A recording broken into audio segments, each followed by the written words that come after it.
Assalamualaikum warahmatullahi wabarakatuh. Perkenalkan, saya Hasnah Habibah dari kelas 3D dengan NPM 0371298. Di sini saya akan membahas tentang perkembangan biologis. Perkembangan biologis manusia. Perkembangan biologis atau fisik manusia berkaitan erat dengan terjadinya proses evolusi manusia.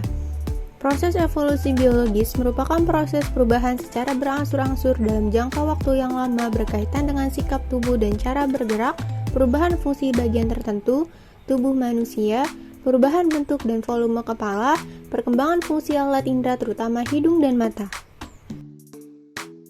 Faktor. Dua faktor utama yang mempengaruhi perkembangan intelektual individu yaitu faktor hereditas atau keturunan dan faktor lingkungan. Faktor hereditas. Dalam hal ini, hereditas diartikan sebagai totalitas karakteristik individu yang diwariskan orang tua kepada anak atau segala potensi, baik fisik maupun psikis yang dimiliki individu sejak masa konsepsi sebagai pewarisan dari pihak orang tua melalui gen. Adapun yang diturunkan orang tua kepada anaknya adalah sifat strukturnya. Penurunan sifat ini mengikuti prinsip-prinsip berikut, yaitu yang pertama ada reproduksi.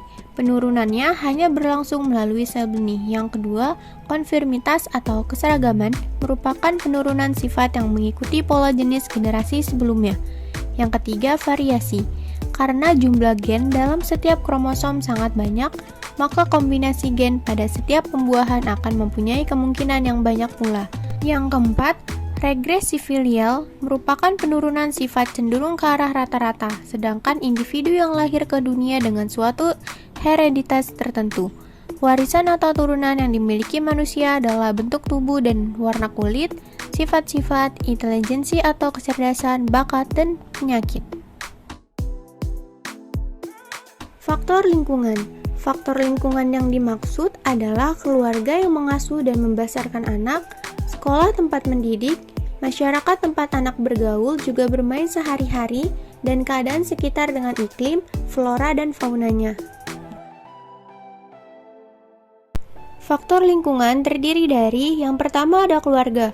Menurut F.G. Brown, keluarga dapat diartikan dalam arti luas, yaitu keluarga meliputi semua pihak yang ada hubungan darah atau keturunan yang dapat dibandingkan dengan klan atau marga.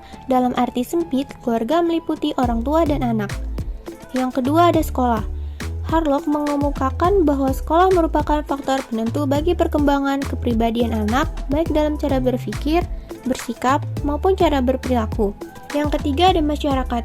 Masyarakat adalah lingkungan tempat tinggal anak, mereka juga termasuk teman-teman anak di luar sekolah.